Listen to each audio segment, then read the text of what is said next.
Hi, I'm Sari, here to answer your copyright questions. Today's topic is fair use. First, what is fair use? Fair use allows you to reuse copyright-protected material under certain circumstances without getting permission from the copyright owner. Fair use is an exception to copyright law and is not determined by YouTube. Let me say that again. YouTube does not decide what is fair use and what isn't. Only the court can do that. What counts as fair use? Different countries have different rules about when it's okay to use material without the copyright owner's permission. In some countries, it's not even called fair use. For example, in the UK, it's referred to as fair dealing. Aside from what your country calls it, courts usually focus on whether your use of another person's song or video is transformative. Basically, they're asking if you added new expression or meaning to the original work, or if it basically copies the original. For example, in the US, content that might be considered fair use includes commentary, criticism, or news reporting. Also, keep in mind that just because you say something's fair use, give credit to the copyright owner, or add a disclaimer like "no infringement intended," it does not mean that you're protected. How is fair use determined by law? Determining fair use is never a cut and dry process. In the US, fair use can only be determined in court by a judge. The judge will look at your case overall based on a few different factors.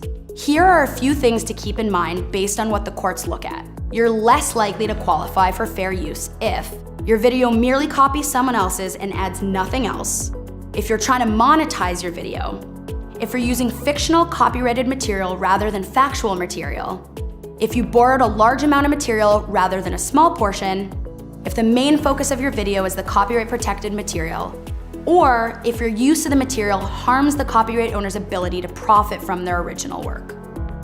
So, all of these are helpful factors to consider when thinking about fair use. But also keep in mind there is no guarantee that you'll qualify for fair use just because you take these factors into account. For example, just because you don't monetize your video, or if you only use a small portion of the copyrighted material, that does not mean you automatically qualify for fair use. Again, the courts look at everything holistically, and there's always a risk involved when using someone else's copyrighted work. Think carefully about all of these factors and get legal advice if needed. Companies are claiming just a few seconds of a video. How is that not abuse? One of the biggest myths about fair use is that there's a minimum amount of time you're allowed to use someone else's copyrighted work. But despite what some people may think, there is no duration which you can use someone else's content that is automatically protected under fair use. In fact, courts have rejected fair use arguments for songs that only sample a few seconds of someone else's work.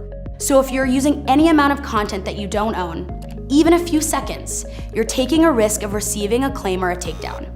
You have the right to argue fair use, but only courts, not YouTube, can ultimately decide whether the use of someone else's content is protected under fair use.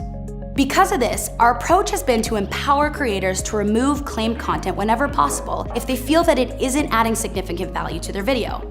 That's why we've built tools to help you easily identify the content being claimed in your video and remove or swap out claimed music with copyright-safe tracks from the free YouTube audio library. We're also now requiring claimants to add timestamps to these claims so you know exactly which piece of your video is being claimed. We've also updated our editing tools so that when you remove the content manually claimed in your video, the claim is automatically released, restoring monetization to your video if you were previously monetizing. Why does my content, which is clearly fair use, keep getting claimed by Content ID? Automated systems like Content ID can't determine fair use, which is a subjective, case-by-case decision that can only be made by a court. While YouTube can't arbitrate fair use disputes, and automated systems like Content ID can account for fair use, this doesn't mean that fair use can't exist on YouTube. If you're a creator, you should avoid relying on fair use unless you understand how the rules work and you're prepared to defend your position through the Content ID dispute process and potentially the counter notification process. This forces the claimant to withdraw or to file a lawsuit. This isn't a decision that should be taken lightly or without legal advice, but it is the most powerful step you can take if you want to pursue a fair use defense, and will force the most thoughtful review from the claimant. And that's it for fair use. Check out more info in our Help Center, linked in the description below, and be sure to check out the other videos in our copyright series, linked here. Bye!